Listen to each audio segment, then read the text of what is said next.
আসসালামু আলাইকুম। আসলে জীবন চক্রটা এমন একটা চক্র যেটা হচ্ছে আপনি যখন কোনো কাজ শুরু করবেন না, মানে যখন আপনি কিছু করবেন না, তখন হচ্ছে একটা টেনশন যে আসলে আমাকে কিছু একটা করতে হবে।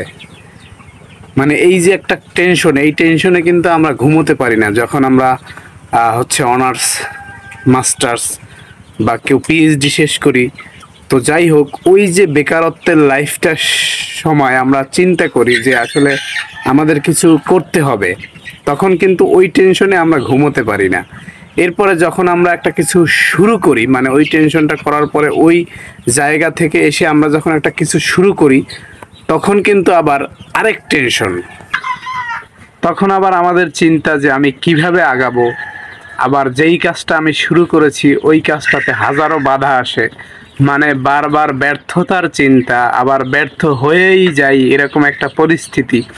তখন দেখা যায় যখন আমি বেকার ছিলাম তখনকার থেকে এখন বর্তমানে আরও বেশি টেনশন, বা এই জায়গা থেকে আমি স্টপ করে দিব, আমি এই জায়গা থেকে আমি থেমে যাব, মানে আমার কি করাটা আসলে ভুল হয়েছে, এই জিনিসটা শুরু করা ভুল হয়েছে। এখন দেখা যায় যে তখনকার থেকে আরো বেশি টেনশন। এখন মনে হয় যে তখনই মনে হয় ভালো ছিলাম, বেকার লাইফটা শান্তিতে ঘুমাতাম, ঘুরতাম। হ্যাঁ, এত পরিমাণে রিস্ক নিলাম বা এত পরিমাণে প্রেশার নিলাম, ইনভেস্ট করলাম, কাজ করলাম, তাইলে মনে হয় এগুলো ঠিক হয়নি। এখন আরও দেখা যায় তখনকার থেকে হাজার গুণ বেশি চিন্তা। তো তখন এমন একটা অবস্থা হয় যে আমি যে কাজটা করতেছি ওই কাজটা মনে হয় যে এখন স্টপ করে দেই, বা আমি থেমে যাই, আমি ব্যর্থ হই।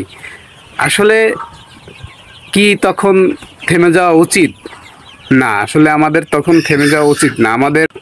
আপনি যদি থেমে যান তাহলে তো আপনি ব্যর্থ হবেন, তাই থেমে যাওয়া যাবে না।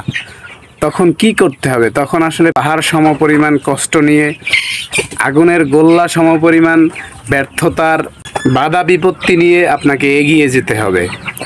যদি এই কষ্টগুলো এবং এই পাহাড় সমপরিমাণ ব্যর্থতার বাধাগুলো এগিয়ে আপনি যেতে পারেন, তাহলেই আপনি সফল। কিন্তু ভাই, আমি যে কথাটা বললাম যে আপনি পাহাড় সমপরিমাণ বাধা এবং সকল চিন্তা, সকল ডিপ্রেশন, সকল কষ্ট, এগুলোকে অতিক্রম করে এগিয়ে যাবেন, তাহলেই আপনি সফল। আসলে এই কথাগুলো যতটা বলা সহজ, আসলে কি অতটা করা এতটাই সহজ? এতটা সহজ না। আসলে এই কথাগুলো বলাটা একদমই সহজ, কিন্তু এই জায়গাটা যে ফেস করে, যে আসলে এই কাজগুলো করে, যে একদম জিরো থেকে কিছু একটা করার চেষ্টা করে, সেই জানে যে আসলে এই জায়গা থেকে কিছু করা কতটা কঠিন। আসলে বলা যতটা সহজ, করাটা তত সহজ না।